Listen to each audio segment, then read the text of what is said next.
Okay guys, welcome back to my stream. And today is day 111 trying to make $1,000,000. Day 111 fighting for my dreams. And I keep going, bro. I keep going. Even if I have 0 viewers per stream, I will continue streaming because I enjoy streaming. We're going to learn and then we're going to play games because I'm human. I also get bored, but the most important thing that I can make today is learn. If you don't know what to make if you don't know what to make, study. If you already know what to make, so go make it. And if you are no was like, if you don't know what to do, study. If you know what to do, go do it. And if you're already doing it, keep doing it and never stop. I don't remember who said that quote. I'm going to search. No. I think that was Alex Hormozzi. If you don't know what to do, study. If you already know what to do, go do it. If you know what to do, go do it. If you're already doing it, keep doing it and never stop. Or something like that.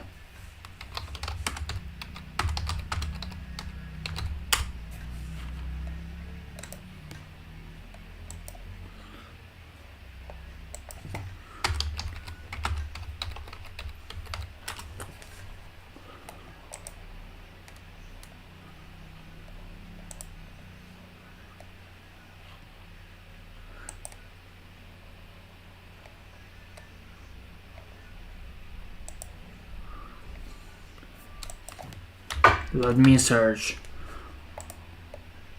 Okay, let's look at your video analytics this stream. What's up, bro? I'm glad to have you here.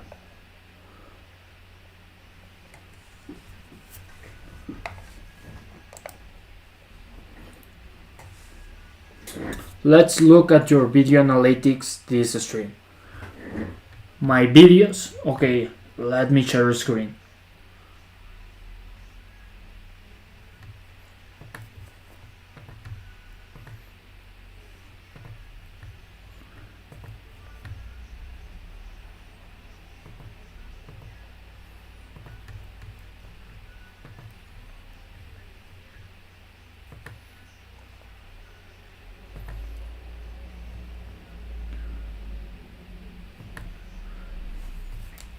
Do you mean this?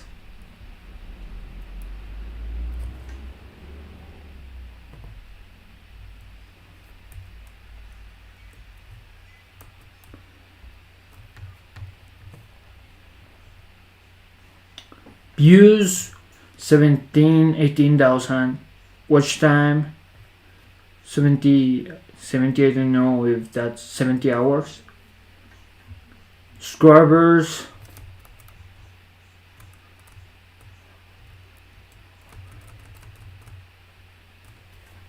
content.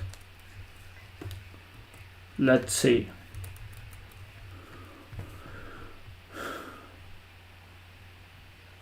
Top chart.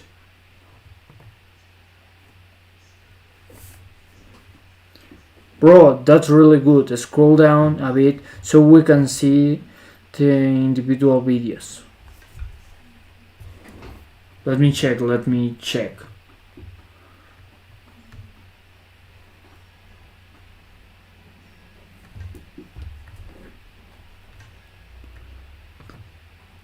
This was the blog number 3. Duration, views 1,400 views, watch hours 2.8, subscribers 2, average duration, impression 7.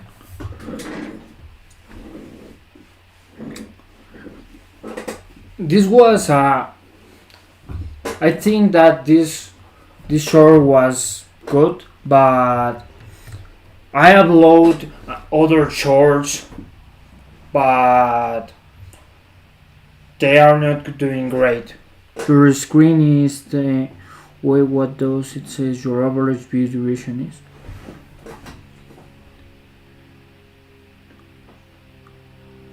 Let me see the average view duration.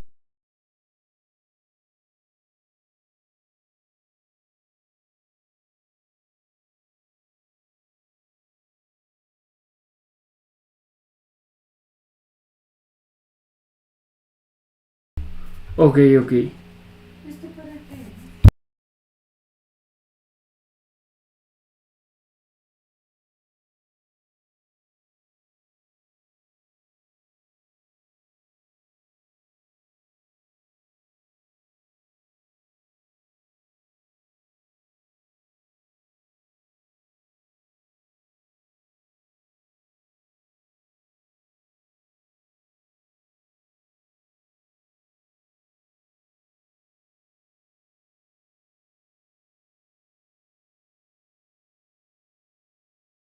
Average view duration 16 seconds.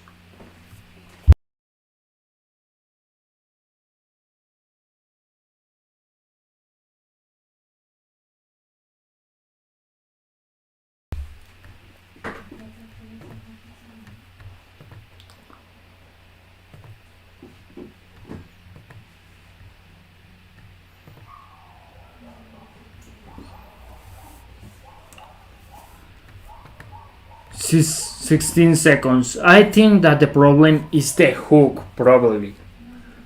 That's really good video. How do you feel about your progress so far? Right now I have a problem because I'm trying to vlog my life every day, but this is a good video, but the previous videos have a load like this one. This is vlog number 5, only have like 5 likes. This video how many likes has this video? Let me see.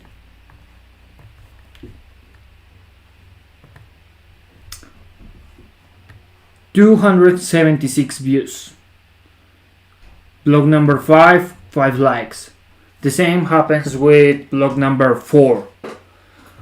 The only video that is doing great is vlog number 3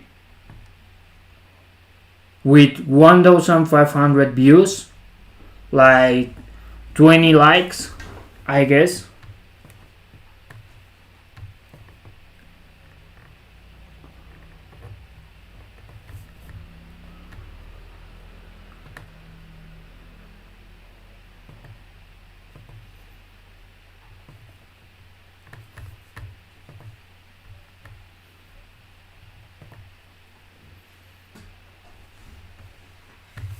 One subscriber plus one subscriber engagement. Average view duration in this reel increase the view duration. It's interesting because I only get like probably is so why don't you make another video like vlog number 3? I think that the difference between vlog number 4, number 5 and number 3 is that in vlog number 3 I was around the street, I was vlogging my day, going to the CESA University, but vlog number 4 and 5 I was at my home. Probably the problem is that I was at my home and my life don't seem so much interesting. Probably that was the problem. I stay at home. Let's check vlog number 4. Vlog number 5. This was vlog number 5. Block number 3, engagement. And let's see block number 4.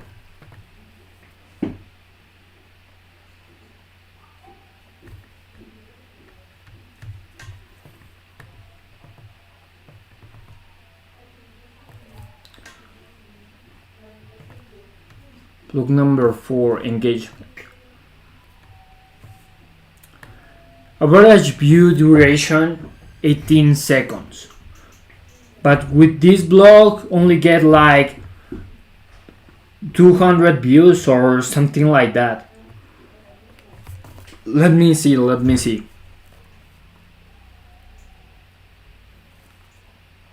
270. Blog number 5, 275 views. Blog number 4, 481 views. And blog number 1, 1,400 views.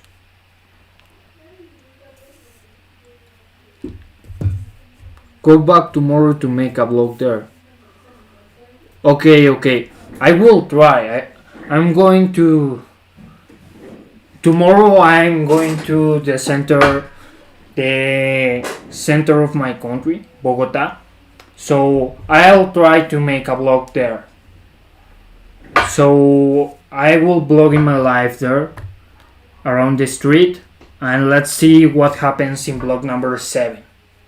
Because today I'm not able to go to Bogota, but probably tomorrow I'm going to go to Bogota. So I'll blog my life there,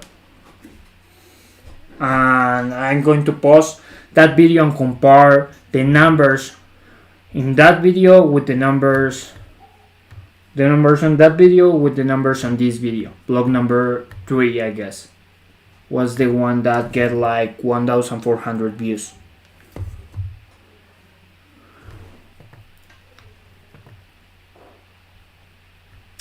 Probably was the place and that I was around the city.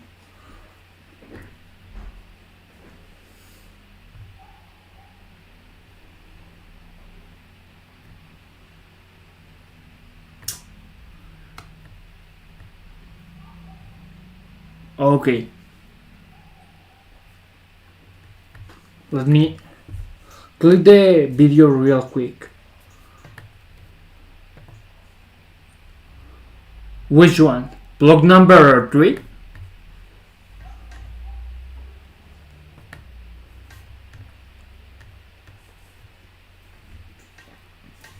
Howdy, I'm Faith, and today we are going to CESA University. This video has 26 likes. Day 3 blogging my life every day, and today was different. Blog number 3. This is the one that got like 1,400 views. CESA University. And the first thing they did when we arrived, they welcomed us with a dance. Yeah, not what I expected, but I liked it. It felt different. New environment, new energy, and you might be wondering, why am I even here? Simple. If I want to make $1 million, I need to explore different paths, different opportunities, different ways to get there. So I stayed, listen. They show us their programs, Wait, probably... What was the view duration? Average view duration of blog number 3? 16 seconds. 5, 6, 7. Probably the intro. Can I tell you something I noticed? Yes, of course. But I think that is the intro, the hook. That I started with something interesting, a dance. Probably, I don't know, I'm not sure, but probably the problem is the hook. Because in the other videos,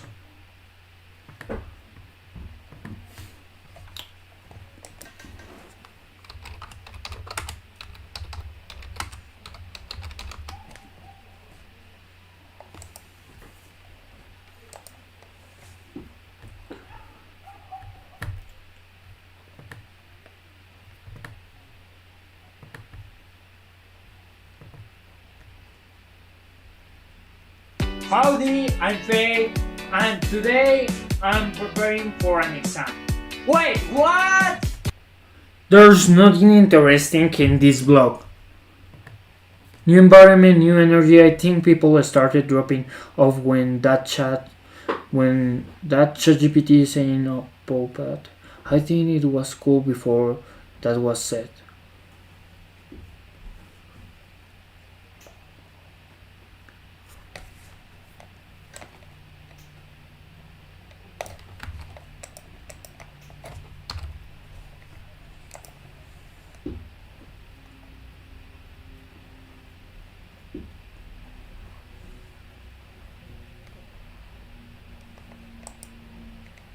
Okay. Probably. I'm going to open the blog again. Howdy, I'm Faye, and when we arrived, they welcomed us with a dance. Yeah, not what I expected, but I liked it. It felt.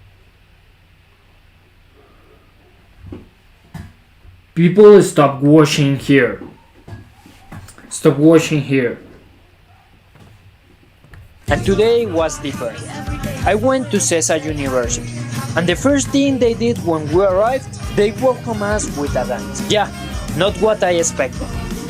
Here. 16 seconds. Average view duration 16 seconds. New environment. Oh yeah. Probably, but people stop watching in this part of the video. I don't know why. Because that part, the part you are saying. Yeah, not what I expected, but I liked it. It felt different. New environment. It starts, the part you are saying, it starts on second 22.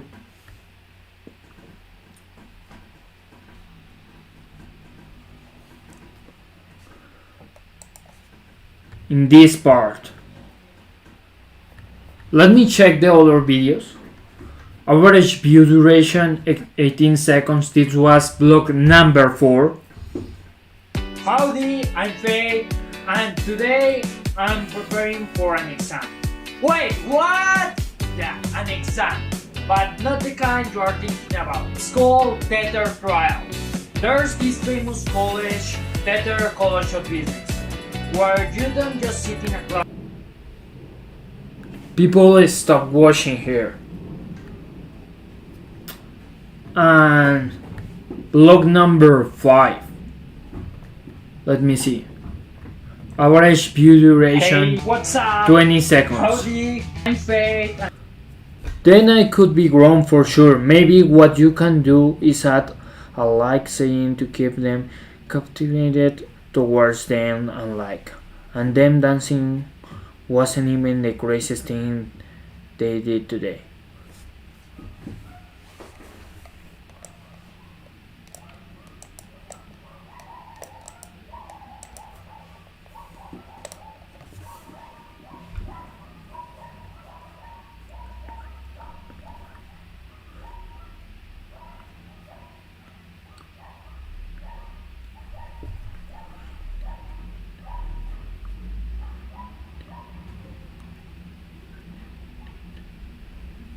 Make them questions like what's coming next to keep the rotation up. Okay.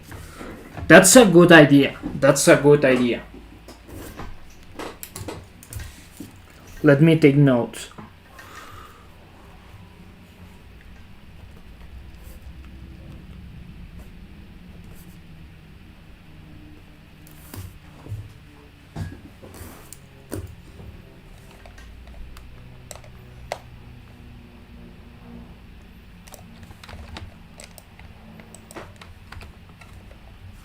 Probably something like, do you know what is different about CESA University or something like that?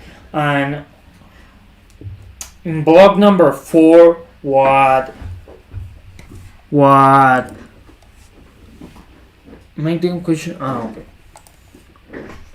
Probably block number 4. Let's check block number 4. What?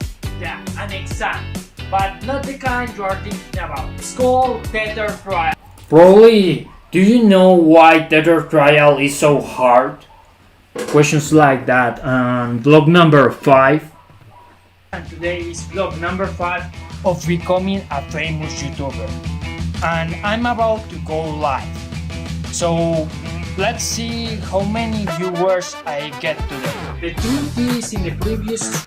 Probably, do you want to know why I get 0 viewers?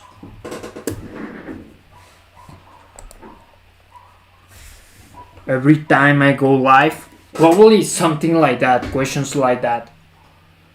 Do you want to know why I get 0 viewers every time I go live? Make questions. That's a good idea. Make questions during the video.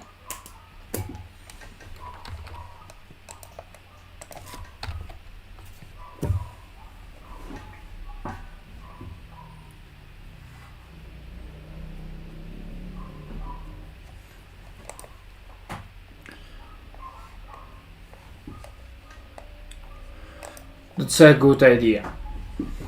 Make questions and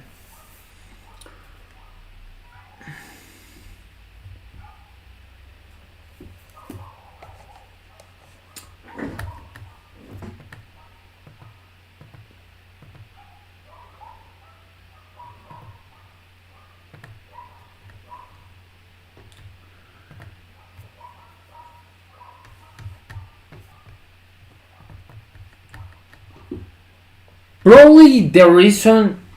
Have you reviewed your analytics before? Yes, like every week. Every week or every 2 weeks, depending how constant I post videos. But I try to review my analytics constantly, like every week. To know, okay, this is working, this is not working. And I made something called Content Laboratory, where I analyze, I take what is working and what is not, I discard what is not, and I try to make the same things that are working every video. That's why most of my videos, I started most of my videos with a short intro. Let me show you. Saying, I only have 365 days, I only have 225 days, I only have 211 days to make $1 million. But that stopped working. That's the reason why I don't do that anymore.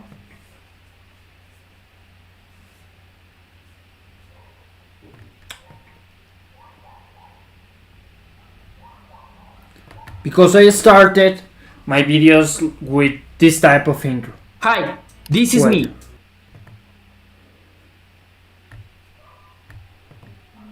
Okay.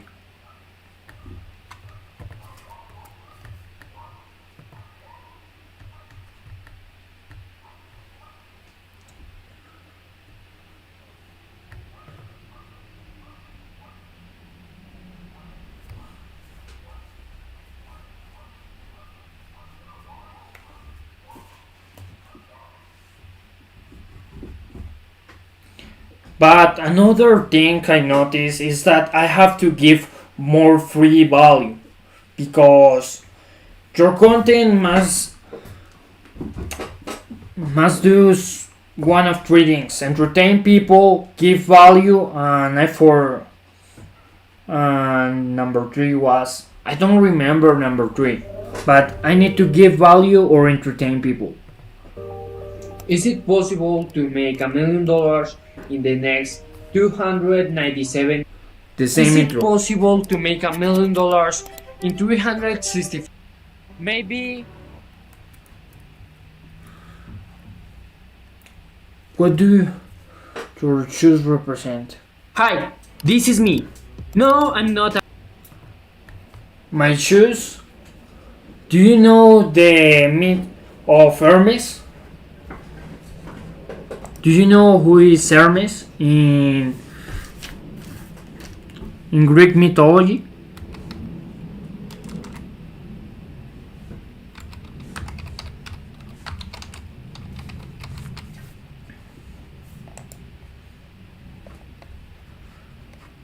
Let me. No. This is Hermes.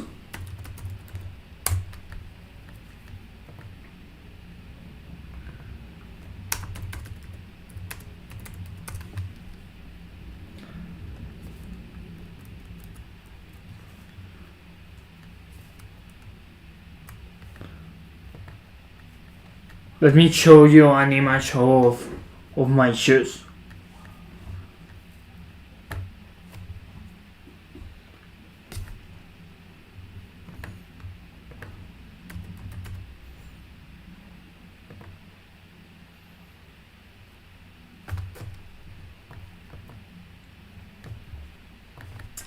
Wait.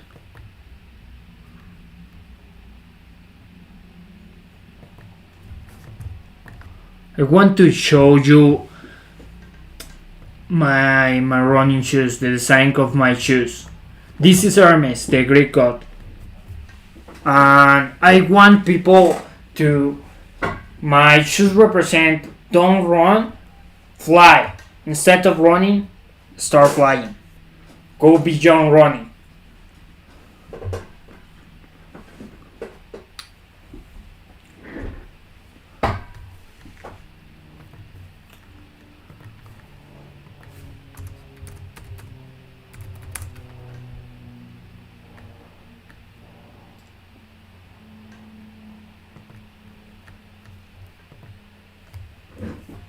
Oh, but how does that relate to people? I want people. My is related to my dream and related to people. In so it relates to people by telling them to push past their limits, or is it a deeper meaning? Okay, my dream. I need to explain my dream. My dream is to create a world of impossibles. So that's why I started Big Way, my running shoe brand, and with that, I want people to go beyond their human limits. So I want to push people to go beyond those limits, and that's why the wait the logo of my brand says run, fly, and rise, move, fly.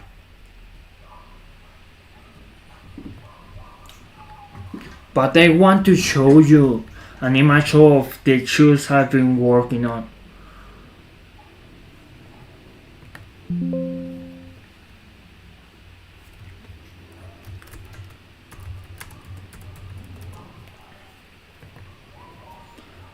Wait.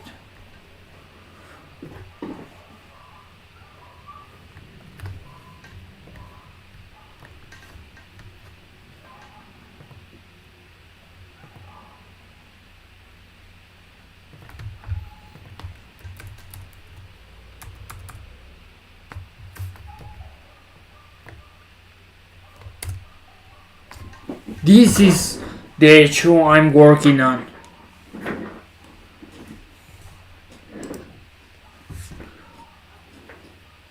You're not doing any of that with your own personality yet. You're trying to make shoes that motivate others to push past limits.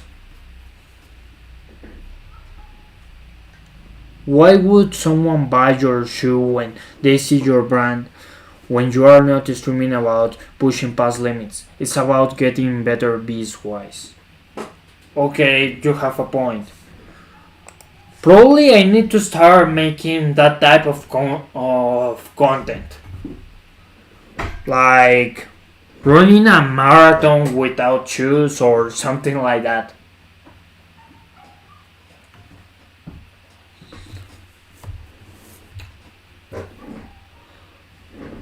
or doing 1000 push-ups. Probably that could be the long format content. Doing 1000 push-ups in a day, running a marathon without shoes, and doing one pull-up per day, one more pull-up per day.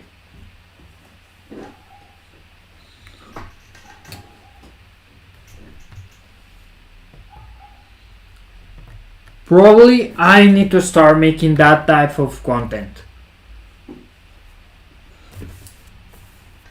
I'm going to write that.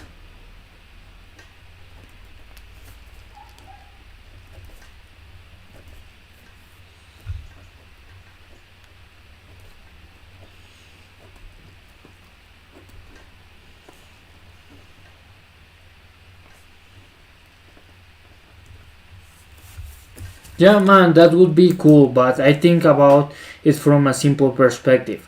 If you were running to be the fastest man in your country world, that would probably make you a millionaire. So what not trying to beat people in race claiming you, you, you're the fastest? Making streams that nobody can beat instead of making streams where you're studying at a computer. Mm, okay, but okay, probably training for a marathon. Start making streams training for a marathon. That could be a good idea.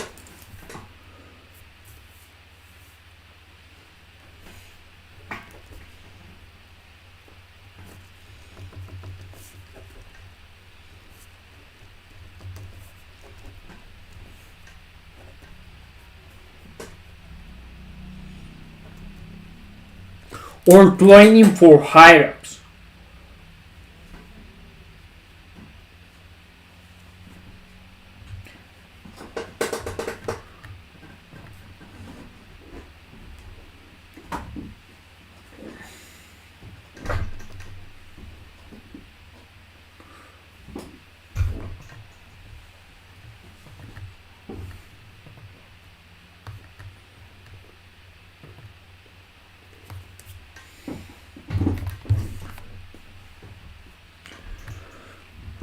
Okay,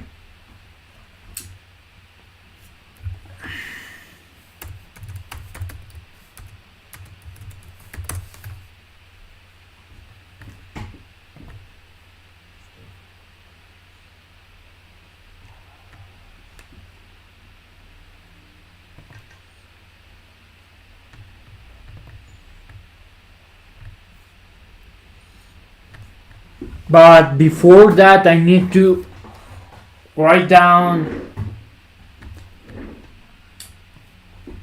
these things.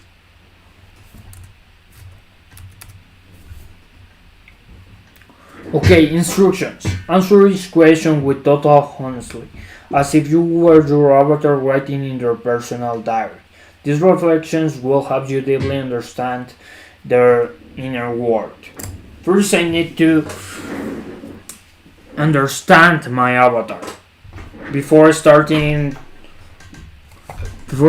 creating content about running or something like that. Listen to what you're saying. People always train for marathons. Didn't you say that your shoes represent transcending limits? Well, why not a 100-mile race? Isn't a marathon putting limits on yourself?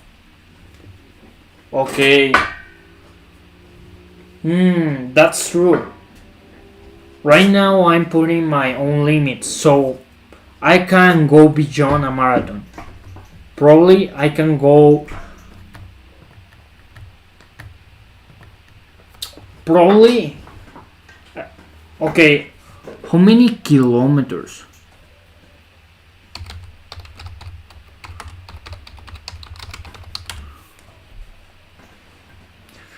A marathon is 42 kilometers.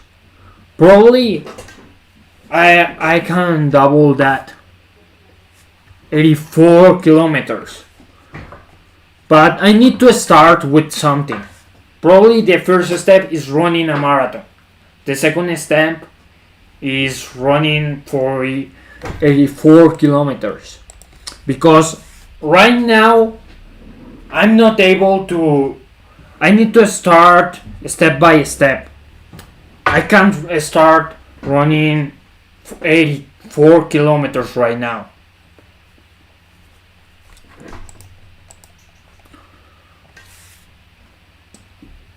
But okay, I can go beyond a marathon or creating content like running all day, running during 24 hours.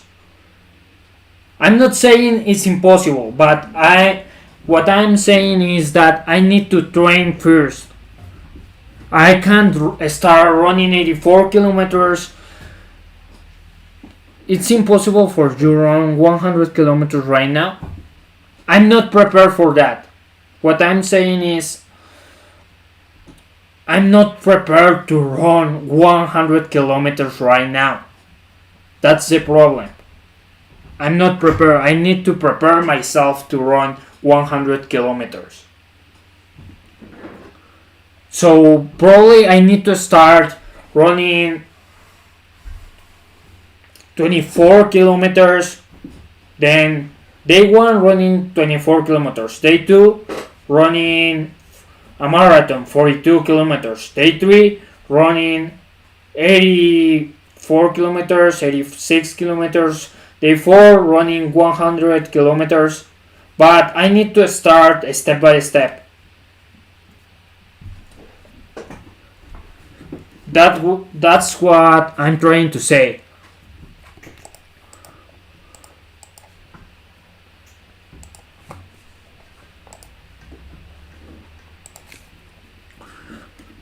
But I'm going to write down all the ideas.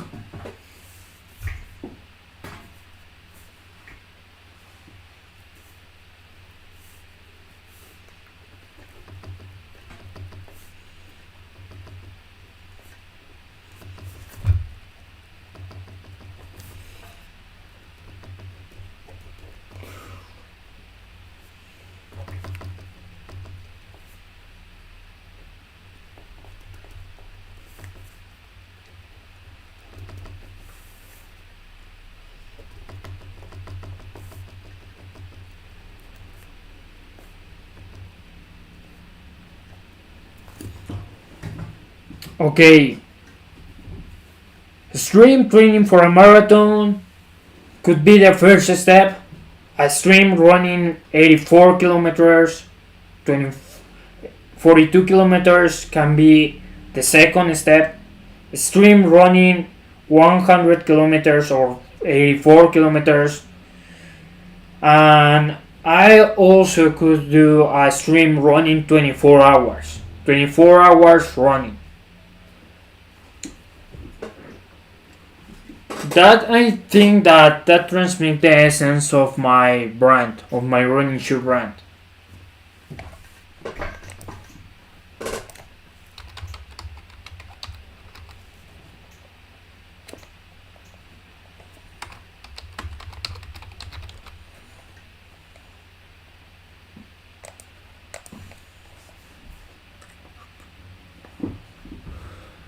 Who are supposed to wear your shoes?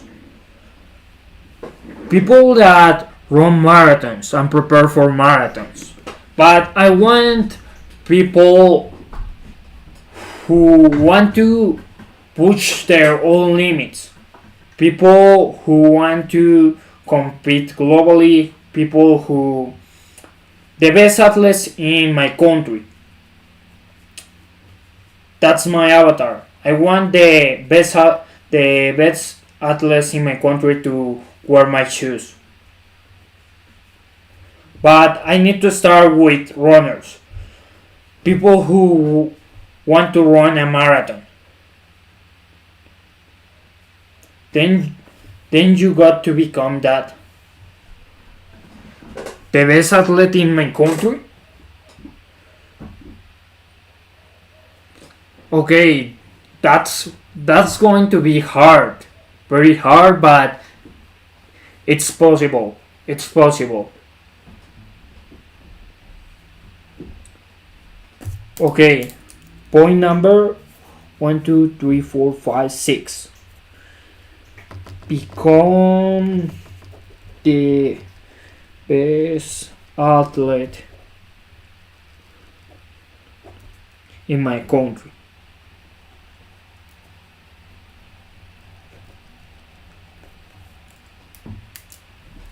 Unless you're putting limits on your, I don't care, it's hard, it's possible.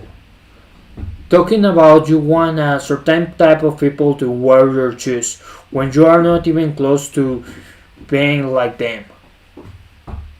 Okay, so the first step is to run a marathon. I need to run a marathon. That's the first step.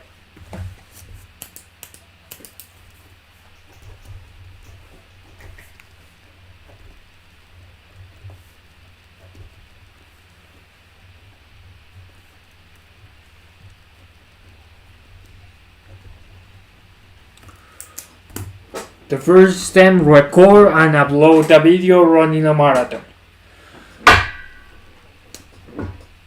I need to start with that, running a marathon. It's a nice idea.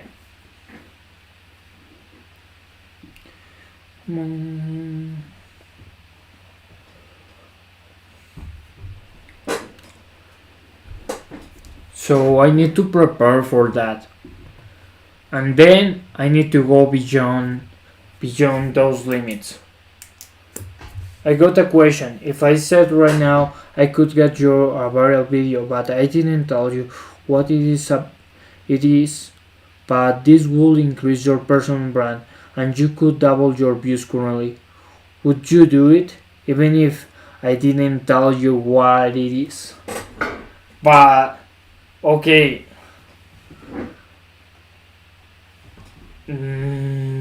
Okay.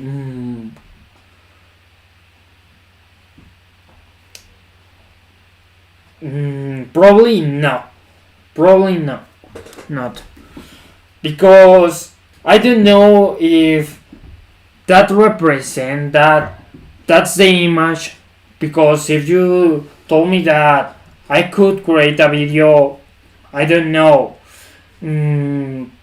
playing tennis, but that's not the image that I want to transmit to people, or a video, I don't know, about comedy or something like that, and that's not the image I want to transmit. I don't. That's not the image I want. I want people to relate me with. No, I said this video will correlate with your brand. Okay, okay. Okay, probably yes.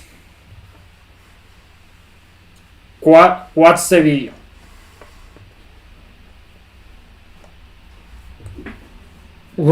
What's the idea?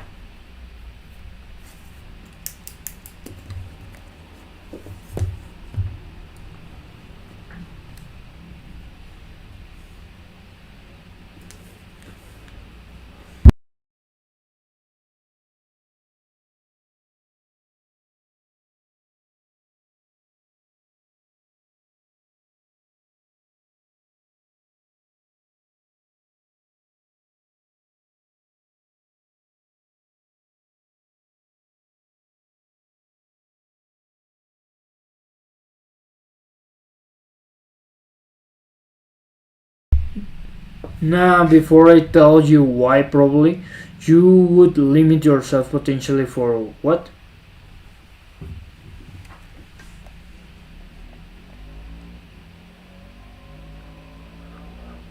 I'm not going to limit myself. Tell me what's the video about, and I can start creating content.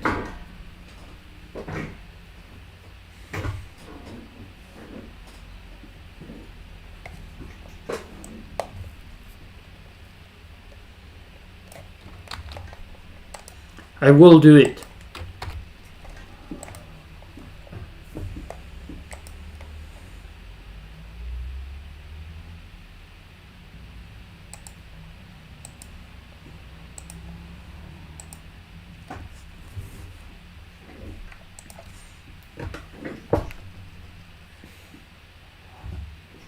Okay.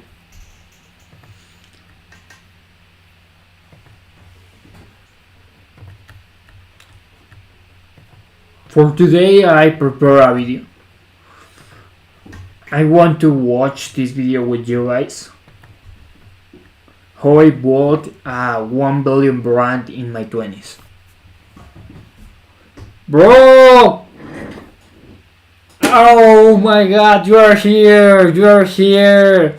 Finally, you are here!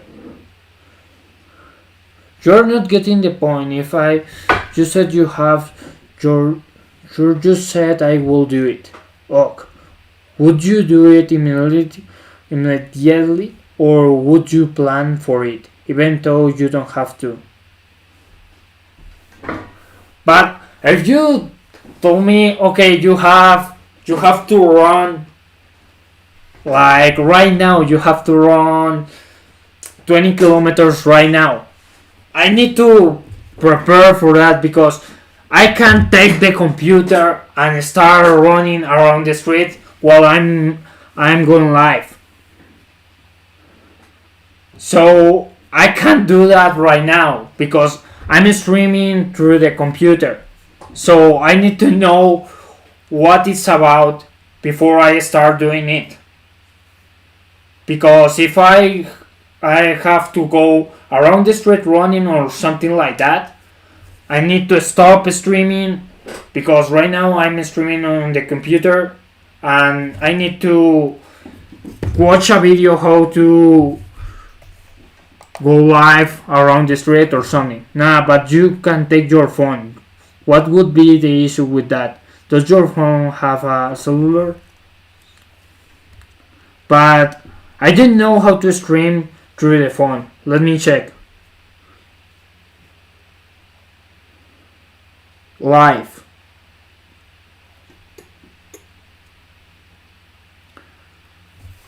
I keep missing your streams.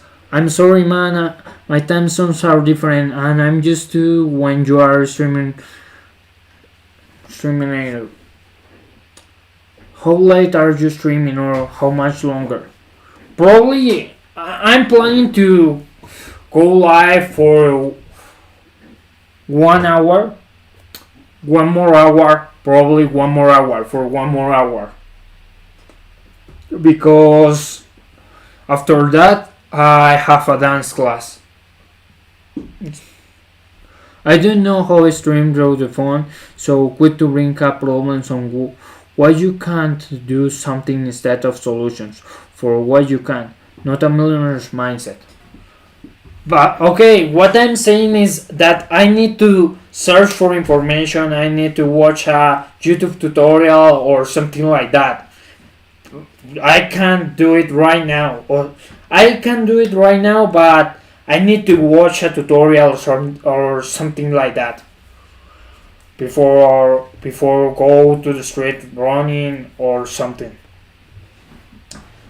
Well, I'll be back. See you later. See you later, bro.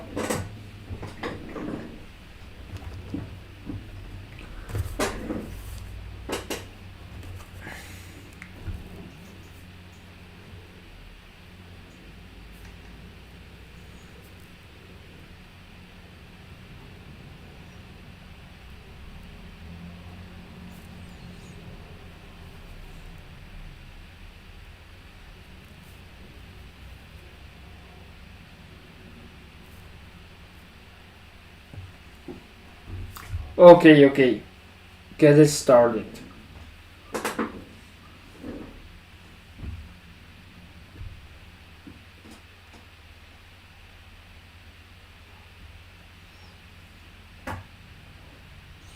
Okay, right now I have the phone.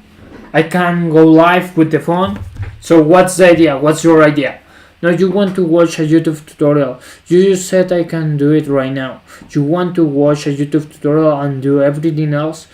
Nothing is stopping you from a 24-hour stream running. Besides from yourself overthinking. Okay, what's your idea? What's the idea?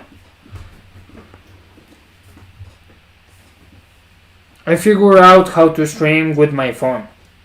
But what's the idea?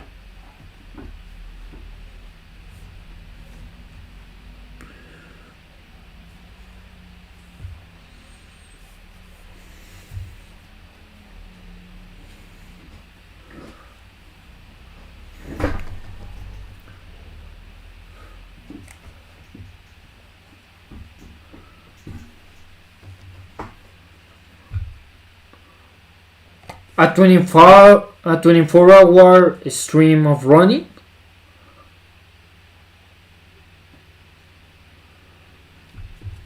Okay. But I just said that I have a dance class in 1 hour, bro.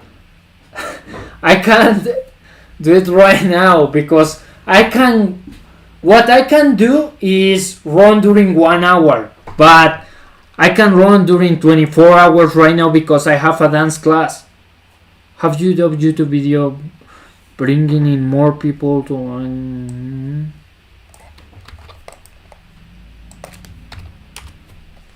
So I need to plan when to do it.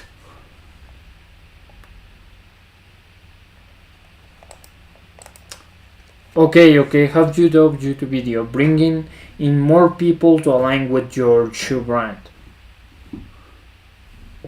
Okay.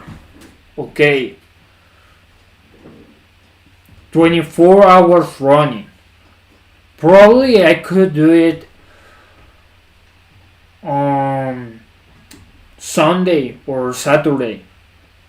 As soon as you get out, you could start it. Man, I'm noticing some things about your streams.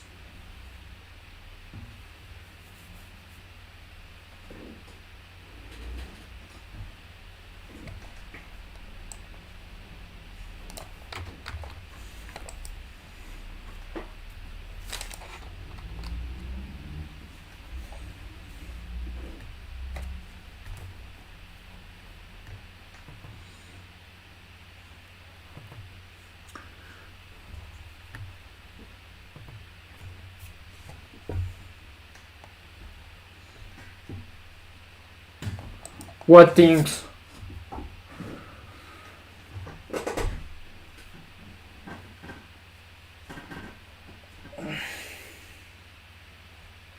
You said a couple of things. You said you don't have a job, so you'll stream for 6-7 hours a day. You didn't do that. You said you would set up multi streams a couple of days ago, but when the next day came around, you weren't prepared. Right now, I'm multi-stream, bro. I'm on Twitch right now.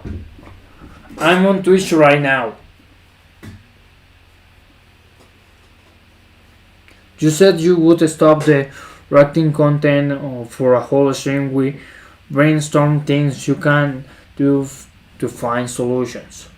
But today, we are doing the same things you said doesn't work. Bro, because after that stream, after we talk, the next day I go live. People ask me to react to this video, the video you see right here. 30 years of business knowledge in 2 hours 26 minutes. So that's the reason why I start reacting to this type of content. Because people ask me to react to this video. They send me different videos to react. Not getting the point, yeah. You're on Twitch right now, but that's after the viewers helped you. Just because I didn't know how to go live on Twitch. I didn't know how to multi-stream. That's the reason why I started the stream before they helped me. After they help me, I'm sorry. Because I didn't know why, so I asked for help.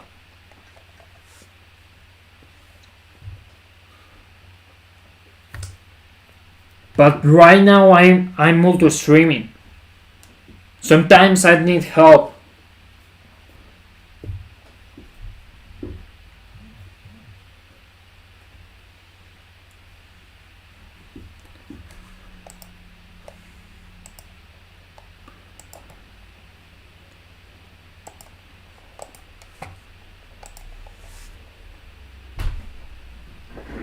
And you just said the main problem. I didn't know how to. There is no excuses for not knowing. You should figure it out. That's the reason why I asked for help. Because that's a way to figure it out. Asking for help is a way to figure it out.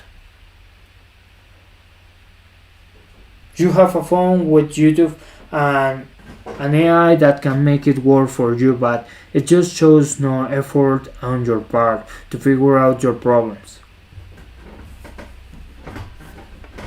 Okay, but that's not true. I'm trying to find different ways to figure out things, but sometimes it takes time. And I told you the reason why I'm going live.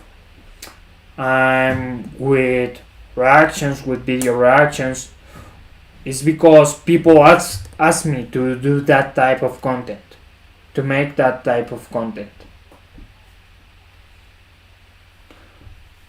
That's the reason why I start reacting again. Sure, it's not showing, man. Have fun.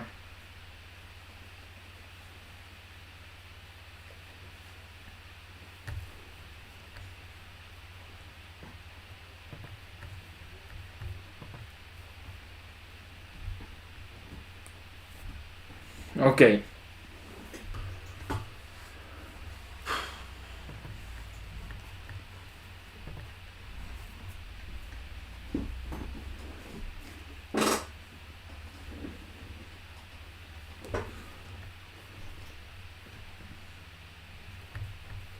Let's continue watching this video because at the end of the day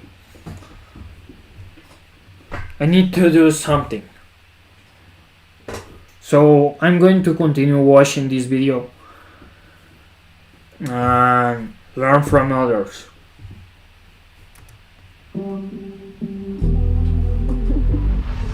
When your attention isn't divided, your decisions get sharper. Your execution gets smoother. It gets faster. If you're going to go after something, you might as well go after something fucking huge.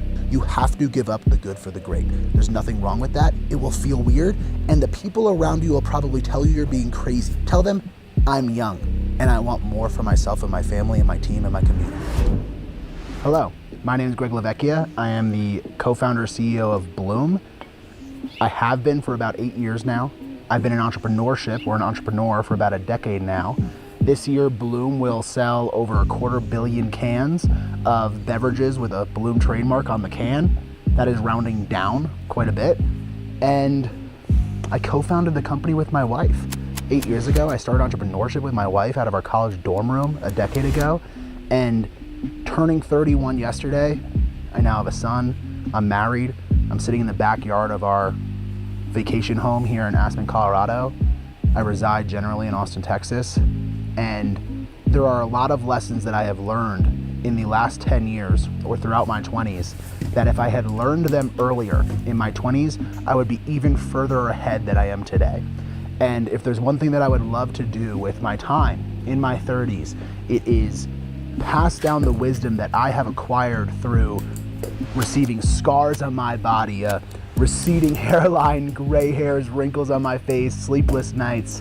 If I can save some of y'all the tribulations that had to come with that and just give you the lessons ahead of time, I would love to see the next generation achieve the things that I have achieved even faster than I have. And that is how I will pass down the torch to the future generation of entrepreneurs. I have about 3 lessons, or I don't know how many I have, a few lessons that I want to go through today. Hopefully I will establish some value for you guys. You know, your 20s are a wild year because you might not know if you're headed in the right direction. You might feel like you are headed in a direction fast, but it might be the wrong way. You might have no idea what you're up to. And I don't even know if all of these lessons will be something that you can apply today, but I hope that you can remember them and they will pop up when a scenario presents itself in your universe. It might be tomorrow, it might be in a year, it might be in 3 years, and you will remember this lesson and say, wait, Greg told me this may happen, and now I know how to react. So let's get into it.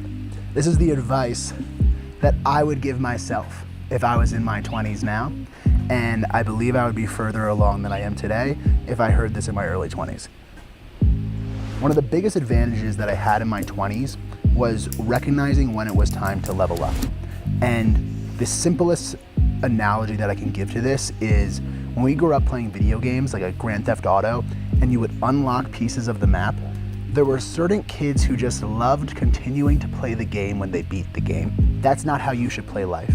Recognize when it's time to level up. To a more challenging, higher risk, higher reward game next. You will have lessons from the previous game that you played that you will have to apply to the more challenging game that you are now going to face. And they are necessary to level up one by one. You will not become the man that you want to be in the speed of pace that you want to become that man if you do not regularly level up the battlefield that you are playing in. I have seen many entrepreneurs stick to the venture that they found out of college or out of high school. Whenever they started their entrepreneurship journey, they get to a place where they're making some okay money, it's going fine, and they just stick doing that, and that's fine for them. But if your goals are to push yourselves to the limits, to figure out what are you capable of, how big can you make this? If you truly believe that you want to make your life a moonshot and sit down at 75 years old and say, shit, I fucking did it, then you should look in the mirror every 6 months and not even be able to recognize the man looking back at you. And so how that looked in my career is Mari and I started a brand called Mari Fitness when we were still in college. She had dropped out of college. I was finishing my degree, graduated college with a 2.6. We weren't exactly academics. We didn't have any money to start with, so we started with a business that cost no money to start, which was selling instant download PDFs. We scaled that business to a couple $1,000,000 a year, and we used it to over-provide value for our community. And then our first physical product, once we had some saved up money, was the Booty Band. Everyone wanted a giant ass in 2018, whatever year it was. And so my whole life was working with Pakistan or Pakistani manufacturers, and we sold millions of booty bands. Maybe a million booty bands, but they're $20 a pop. So we had a hell of a booty band business. And we took everything we learned from the PDF business and applied that to the physical product business, but now learned about physical product supply chain. At that point, we were starting to gain validation with our consumers, and our community asked us to provide supplements for them. They said, you guys make great products. I would love to try some supplements from you guys because there's nothing else that I'm enjoying. So we launched Bloom. We launched Bloom with a pre-workout for women who lifted weights and were trying to lose body fat or, lose weight. That business was great, but needless to say, there's never really been a $100 million female pre-workout business. There's a low ceiling to the female pre-workout business. And so once we maxed out, but it's a higher ceiling than booty bands. So once we maxed out that business, we went to the recovery powders, and then we went to the greens powder. So we unlocked a whole new possible total addressable market with the greens powder, and we bootstrapped that to $180 million. And then of course, we said, I don't think there's much more space left in this green business. We kind of beat the game. We've learned so much from this game, and our community has gained so much trust in us because of how much value we've provided through this product. So we did the fucking unthinkable, and we said, we're gonna launch an energy drink and go after the fucking Monsters and Red Bulls and Celsiuses of the world. And we applied everything we had learned, and everything that we didn't learn, we brought in strategic partners. And now we have energy drinks on Dr. Pepper trucks in 70,000 doors in the country. And of course, we also have this soda in about 40,000 doors in the country. So it's easy for me to sit here today and sip this Shirley Temple in front of you and say, this is where I'm at now. But the reality is everything that has gone into this product and everything that has gone into the, $500 million energy drink brand that we have today were lessons that we had learned from the PDFs, the booty bands, the greens powder, the pre-workouts. And it was an accumulation of all of that knowledge to become the beasts that could create this very competitive beverage company. It would have been very easy and comfortable for us to stay just selling booty bands, for us to stay just selling greens powders. There's one crucial point that I potentially omitted from that, which is when you move on to the next challenging game or the larger challenge of a game, you have to leave the easier game behind. Two important points there. Number one, if you time it properly and you say, you know, we're approaching the top of this bubble, we're approaching the top of this bell curve. If you switch to the next game, the previous game will, on a revenue level, right? The previous business will not.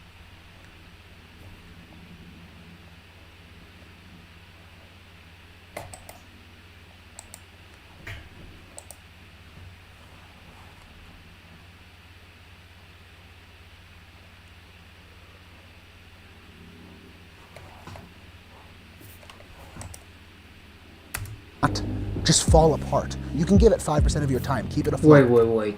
Two important points there. Number one, if you time it properly and you say, you know, we're approaching the top of this bubble, we're approaching the top of this bell curve. If you switch to the next game, the previous game will, on a revenue level, right? The previous business will not just fall apart. You can give it 5% of your time, keep it afloat, put it on autopilot, and put 95% of your time into the next thing. And then a couple months in, once you have some traction, then you put 100% of your time into the next thing. Workouts. And it was an accumulation of all of. 0 viewers for now, 1 billion in the future. And I'm going to be famous, I promise that. But I forgot to put the counter.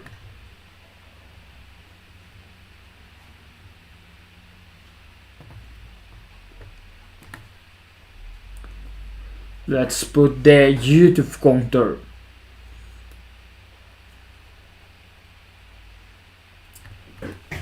$275 subscribers, bro.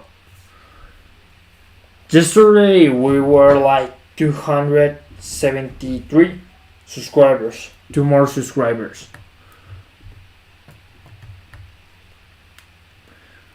Today I record 3 videos, so I'm going to post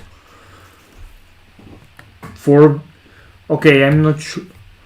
Still here, not going to stop supporting you. You got this. Thank you so much, bro. I really appreciate that. I know that I'm not doing the things I said I'm going to do, but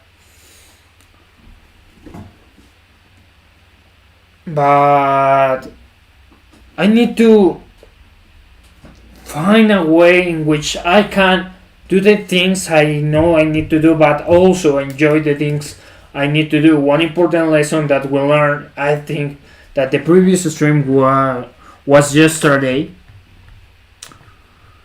So I need to enjoy. Simon Squibb explained that you need to enjoy what you are doing.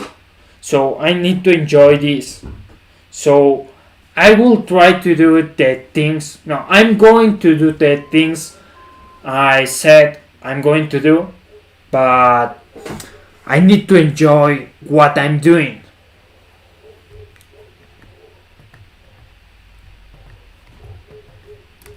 That knowledge to become the beasts that could create this very competitive beverage company. It would have been very easy and comfortable for us to stay just selling booty bands, for us to stay just selling greens powders. There's one crucial point that I potentially omitted from that, which is when you move on to the next challenging game or the larger challenge of a game, you have to leave the easier game behind. Two important points there. Number one, if you time it properly and you say, you know, we're approaching the top of this bubble, we're approaching the top of this bell curve. If you switch to the next game, the previous game will, on a revenue level, right? The previous business will not just fall apart. You can give it 5% of your time, keep it afloat, put it on autopilot, and put 95% of your time into the next thing. And then a couple months in, once you have some traction, then you put 100% of your time into the next thing. And yes, you may be giving up the good for the great. We no longer have a booty band business. I don't fucking care. The energy drink business does more in a day than that booty band business did in a week. Truly, it is 75 times the size of what that booty band business could have ever been. You have to give up the good for the great. There's nothing wrong with that. It will feel weird, and the people around you will probably tell you you're being crazy. Why would you give up such a good thing that you have? Tell them, I'm young, and I want more for myself and my family and my team and my community. That's what you tell them. Or you don't say anything, you just fucking leave. Anyway, this leads me to my next lesson. Focus is key, baby. Remove the noise. When I said you level up to the next, challenge and you need to give up the good for the great and forget the last challenge, that's because of focus. And let's break that down a little bit. Everyone that I have met in my life who has done exceptional things, or any point in my life in the last 12 years of my journey, who, when I am at my peak performance of growth, revenue, income, community value, whatever it may be, it is during times where I'm at 100% focus. I am so anti-diverse portfolio. I know our parents, the older generation, Warren Buffett's of the world, college professors, high school teachers, whatever the hell they are, they tell you to have a diverse portfolio to diminish risk. Nobody ever got highly successful in a short period of time, right? This is a high 8-figure home. I don't know anyone who's 31 that has a high 8-figure home that had a fucking diversified portfolio. I've never heard of that in my life. Everyone who I've met that has done incredible things in a short period of time put 100% of their mind share in that thing. Everything I think about for the last 7 years is Bloom. I don't think about other businesses. I don't think about my stock market plays. I don't think about real estate. I let other people handle those things. I am 100% invested in this brand, and that's why we are winning. That's why we are climbing the ladder, at least, right? And I remember this like it was yesterday. My best friend, Leo, who's now the president of Bloom, my son's middle name is Leo. He's my best friend since high school. I want to search this brand. Bloom.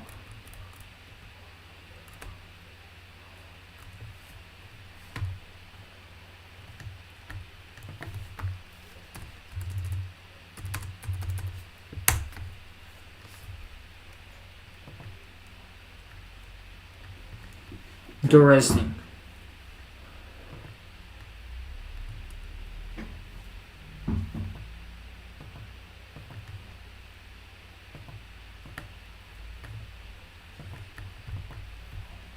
He was selling biotech deals on Wall Street to super high net worth individuals, and he was calling thousands of them a day. And one day I was like, Leo, what's something in common that you see amongst these super high net worth individuals who are like, 40-ish, like young enough where it was really impressive? He said, bro, they're all just all in all the time. Like none of them have diversified stock portfolios like we've been told to do our whole life. They're savages. They do a ton of diligence around one deal and they bet the fucking house. And the thing that happens when you bet the house is the reward is tremendous. And you can take that risk when you are young. Maybe you can't when you're 50 because you can't recover after you're 50, right? Maybe. But in your 20s, who gives a fuck if you start back at zero? Who gives a fuck? I've started back from zero a few times. But if I never went all in as many times as I did, when I was right, I would never have Bloom the size that it is today. You have to go all in on things. And I don't just mean through your capital allocation, I mean through your mind share. You are your most important asset. You are your most powerful asset. Your mind share is your most important. That's interesting, but this is a thing that not only this guy is saying, but also Simon Squibb, Alex Hormozi, Dan Martel. You need to go all in. And they are millionaires. So I need to go all in. Portfolio that you organize. And you need to give 100% of that to the most valuable thing that you are working on. That's how you will leverage your resources for the most reward of anything else. And, read the room. When it's time to move on, it's time to move on. Sometimes bets don't work out. I mean, I've had products that completely fucking flop. I move on. I'm on to the next thing. Every day starts at zero. You just move on the next day. When your attention isn't divided, your decisions get sharper. Your execution gets smoother. It gets faster. And everyone that you partner with, whether it's me partnering with Walmart, whether it's my team who I partner with, whether it's my distributors like Dr. Pepper, They see it in me. They see it in my soul. You can't fake this shit. People want to partner with people who are 100% committed. They know I'm rock solid focused. And nothing can hurt that. Nothing can take that away. I have fucking blinders on. And if you can keep blinders on for a decade straight, you will do what takes most people the entire life, if not more. The progress compounds like nobody can ever tell you, because they don't want to show you this shit in the textbooks. They want to show you to be diversified. They want to show you to be low risk. But what they don't tell you is low risk is low reward. And this video is about high reward in your 20s. This next point is probably my favorite of all of them. I guess this is lesson 3. It may sound cheesy, but stay ready so you don't need to get ready. The reason you need to stay ready so you don't need to get ready is because the greatest opportunities in my life have been things that were impossible to plan for.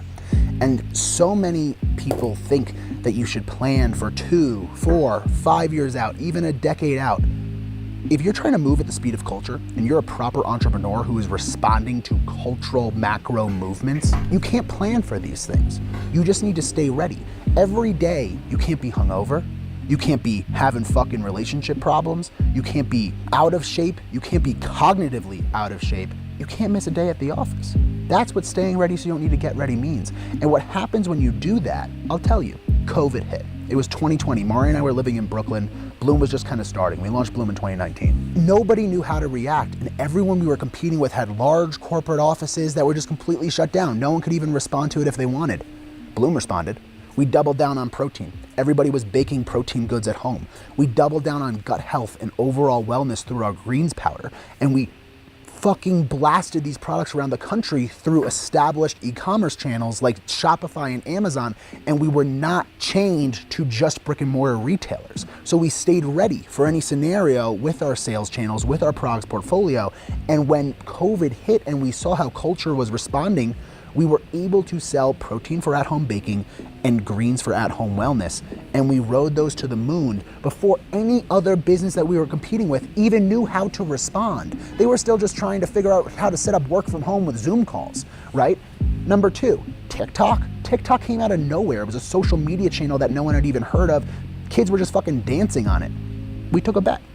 We said, we're ready for a new social media channel. We get Instagram, we get YouTube, we get Snapchat. What's the fucking difference? Let's give this a shot. So we built what is without today the largest in-house influencer marketing agency inside the walls of Bloom in our LA headquarters and our Austin-based headquarters. And we have so ready. 12.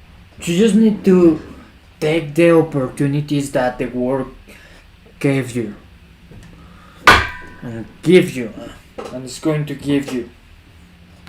Billion views across our influencer program. Maybe it's more at this point, and it's definitely more at this point. That was just the last time I checked, shit. We were able to accumulate such a cultural impact through 12 billion plus views because we were ready to hop onto a new social media channel. We didn't need to move at a corporate sluggish rate and just continue to post on fucking Facebook or whatever social medias were getting antiquated at that point. We were ready. And when new opportunities pop up, you jump on them. And there's been other social media changes. That's why I'm participating in this event called the Fondec in my city, where the government helps entrepreneurs with money to start their business. I stay ready, so I'm taking the opportunity. Right now, that's why I'm preparing myself for this event where I can win up to $1,500. That we because I give stay the time ready. of day and they don't work out, and then we move on to the next. But getting early on TikTok was substantial for our business. Opportunity 3 that we could not have planned for: GLP-1s. Half the fucking country is taking these things, and their consumer behavior is completely different, and a lot of these people are in the Bloom community. We have incredibly tasting low-calorie products that are pro-gut health, something that people taking GLP-1s need to consume. I mean, this is a pharmaceutical intervention that nobody could have possibly prepared for. It completely demolished culture and consumer demands and palate trends. An amazing tasting energy drink. Caffeine is one of the most important products for somebody tired, not eating enough calories, right? Our protein products. We made a clear protein once we realized how much this was affecting culture, and their macronutrient needs have completely changed. They're diminishing away with a lack of appetite. They need protein. We launched a clear protein. I mean, I think we just broke like a TikTok shop record with Clear Protein. It's completely demolishing the Target shelves right now. You think a corporation can respond to GLP-1 that fast? No, that's your job. As someone in your 20s, as a young man who's an entrepreneur, you need to be fast and respond to these cultural movements. Number 4, TikTok Shop. Very different than TikTok, by the way. 2 very different cultural movements. TikTok Shop is a brand new marketplace that came out of nowhere like 2 years ago. TikTok Shop. Pepsi, Coke, Dr. Pepper, Mountain Dew, none of them are even on there still. I sell soda on TikTok Shop. It's fucking ripping. I think we've sold 14,000 cans of our Shirley Temple energy drink. It's only been on there for, cases, not cans, cases. It's like 12 cans per case, 14,000 cases of our Shirley Temple energy drink. Hasn't even launched in retailers yet. I bet you Red Bull's not on fucking TikTok Shop. We're ready. We were ready to hop on that marketplace. I flew to their LA headquarters over at TikTok Shop, and we did fucking business because we were ready. We stayed ready. In conclusion, instead of trying to map out the next 3, 5, 10 years of your life, I have found it far more valuable to just stay ready for what life throws at me across the next 3, 5, 10 years. And all that means is staying cognitively, physically, emotionally, socially smart, ready, and capable. Honestly, I would say lesson 3 is 2 lessons. I would say it's lesson 3 and lesson 4. Stay ready so you don't need to get ready is frankly how I think of discipline. Obviously, discipline is the greatest form of self-respect. If you're not a disciplined person, I don't know what to tell you. You should probably change videos. But if you're open to changing, I would highly recommend it. Being a disciplined person who is able to show up more days in a row than anybody else has increased my chances of luck. It has increased my chances of being prepared for whatever the universe throws at us, whatever opportunities present themselves. And when we see people who go, oh, they just launched their business in 2018 when meta ads were cheap. Oh, they just launched their business early on TikTok. Oh, they just, blew up because of GLP-1s. What the fuck kind of victim mentality is that? Every year, there's opportunities that can be the thing people say that about you because you were ready. The only victim mentality that people should be saying is, fuck, I wasn't ready. And that's on you, homie. That's on you if you're not ready. And you're not ready if you're not disciplined. So lesson number 4 is just master discipline. And it takes time.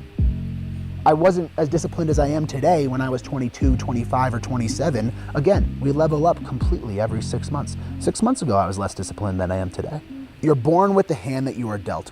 Shaq is born at 7 foot or whatever the fuck he is. Some people are born with money. Some people are born with, whatever attributes they can try to wield as their highest wielding tool. There are things that you can do to control your luck.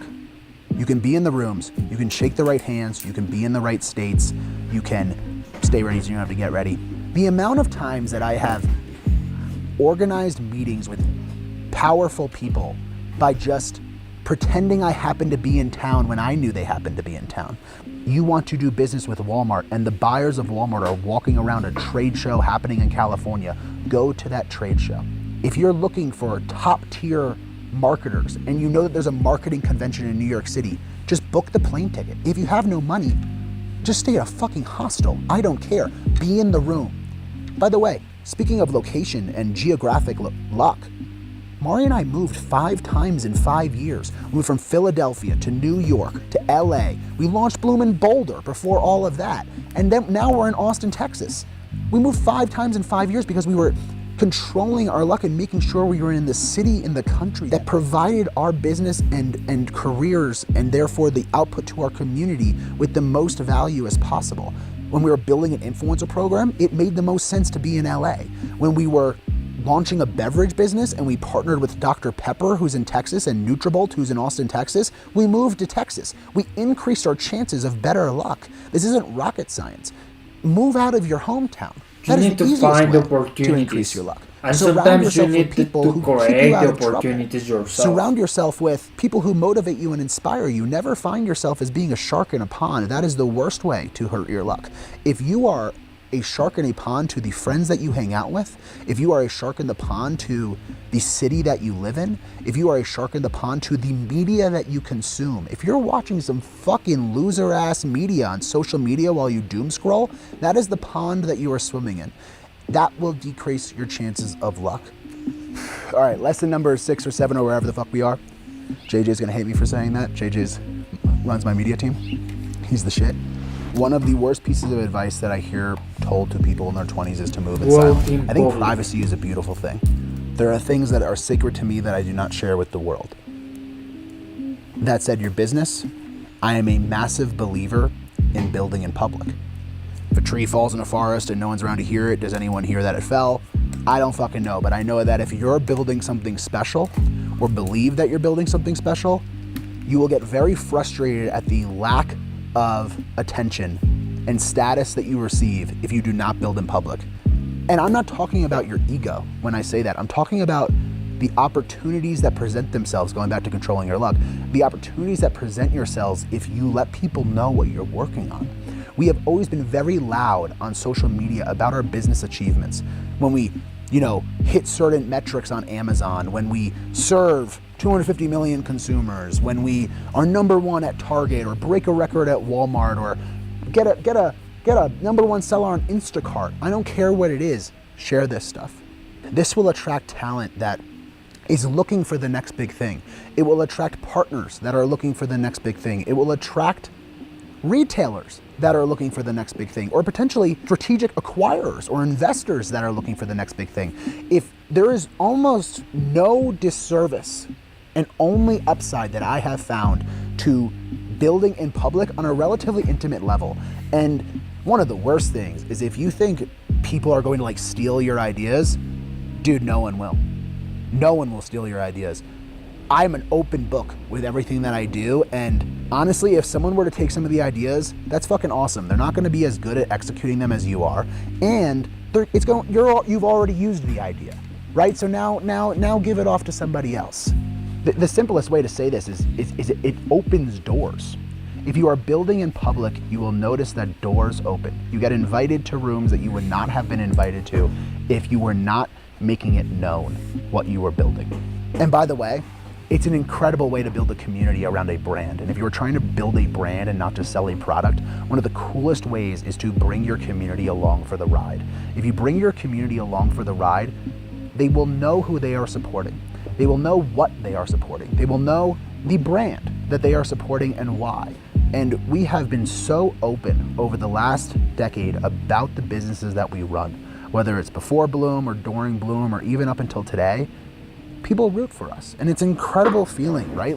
It's fulfilling, it's attracted talent, it's attracted deals, and it lets people be part of what you're doing, which is just, what's more special than that? This is a lonely game already, entrepreneurship. Why would you make it even lonelier? Lesson number 8, you don't need to recreate the wheel. A lot of people think that they need to come up with a completely new and original idea in order to start a business or release a product, and the reality is I've never done that. We were not the first Better For You soda. We were not the first energy drink. We were not the first booty band. We were not the first fitness guide. We were not You the just first need grease to powder. still like an artist. If you don't know the term, still like an artist means that don't recreate the wheel, just take what already exists and make it yours. Give you your own style, your essence, your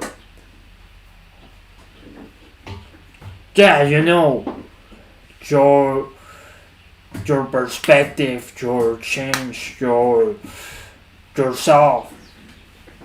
That's what I'm making with videos. I don't recreate the wheel, I just still like an artist. So take one concept that I like and create a video about it with my own style. In fact, we were a little late to those things. I love being late to the party because what happens is if you enter an existing category and instead of recreating the wheel, you just take the wheel that already exists and you make yours 10 times better. There's so much less education that you need to fund in your marketing practices, and that is how you will create a healthy, profitable, efficient business. Right? You don't want to spend all of your money explaining what a product is. There's a great reason why we put our soda into a soda can that Coca-Cola uses. I didn't want to have to change cultural habits with my product. I didn't want to recreate the wheel and put this soda in a fucking milk carton. That would be weird, even if it would be really hilarious. I wouldn't do that because you don't want to recreate the wheel. I love entering existing categories. It has allowed us to be profitable every single day for the last 10 years, and it has allowed us to take existing products and just make them better. That is what people want. And that is what I have found to be a really great way to operate as an entrepreneur. Lesson number 9-ish, connect the dots. This is awesome. And this is honestly going back to the whole genesis of the idea behind this video. You will learn things throughout your journey that you need to note. And you will find that you will use the learnings from every chapter of your journey in future chapters. So going back to the story I told previously, Crisp Apple and Glacier Crush were our top selling pre-workout flavors 6-7 years ago. Now it's our number one selling energy drink flavors. There are so many negotiations that I had to go through when our businesses were small. And through those negotiations, I learned lessons about negotiating that I was able to apply to multi-$100 million negotiations that I've done in the last 2 years. Because life is learned in the arena, you need to make sure that as you are leveling up to each game that you are playing and each new challenge that you are approaching, you are bringing the lessons from the previous game that you played. Every lesson compounds, every experience compounds, every handshake compounds. If something feels right, it is worth your time. And what I mean by that is I have had experiences where I meet somebody, or I go to a trade show, or I go to a marketing event, or I go to a pitch, and it feels like nothing comes out of it in the short time. But 6 months later, a year later, that person will follow up. And it was worth my time then. I'll go into my last lesson. As the sun sets, this is a beautiful evening we've got here. Oh, my cigar went out. This will really be my last lesson because I won't have to light this again. Moonshots only. Oh, my cigar. What? I'm then. I'll go into my last lesson. Moonshots. As the sun sets, this is a beautiful evening we've got here. Oh, my cigar went out. This will really be my last lesson because I won't have to light this again. Moonshots only. If there's one lesson that you take away from this video, is this last lesson that I go over now, and it's moonshots only. And what I can teach you, so you don't need to learn this the hard way, is that a small venture will take the same amount of time and the same amount of resources as a large venture. And what I mean by that is I know people who have $100,000 a year businesses, $1 million a year businesses, 10, 100, $1 billion a year businesses. We're kind of all the same amount of stressed. We're kind of all have the same amount of gray hairs. We have the same amount of sleepless nights. We have the same amount of bullshit that we need to put up with. If you're going to go after something, you might as well go after something fucking huge. Even today with Bloom, I'll just, try to tell my perspective or my point of view of all of this. My team knows that we won't go after something that isn't potentially a $100 million opportunity, because we have learned that going after $10 million opportunities takes almost the same amount of effort as the $100 million opportunity. That's kind of crazy to think about, right? But that is the perfect example of how a moonshot takes the same amount of resources as a small shot, so you might as well just go after the fucking moonshot. Apply those examples to whatever it is for your journey, but I'm telling you right now, you might as well take the fucking moonshot, because the chances are it's honestly the same amount of risk. It's the same amount of chance of success. That's what I have found personally. Moonshots only is how I'm approaching my 30s. It's how I approached a lot of my 20s, and I have never regretted going that way. The sun is properly setting. If you're serious about leveling up your 20s, this is what it takes. It takes somebody who does not recognize themselves in the mirror every 6 months. Every 6 months, you should look at yourself in the mirror and not recognize the man looking back.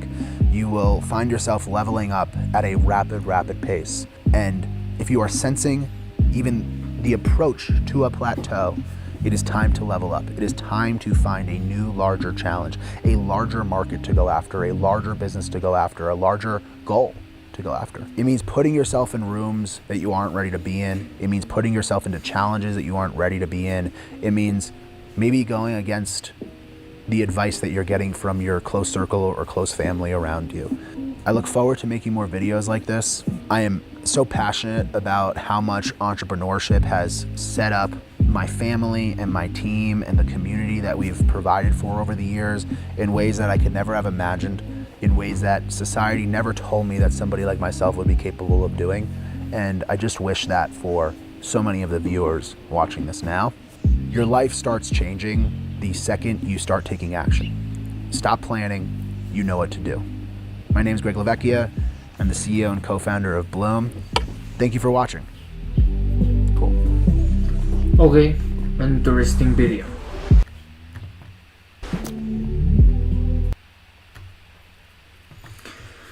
important lessons.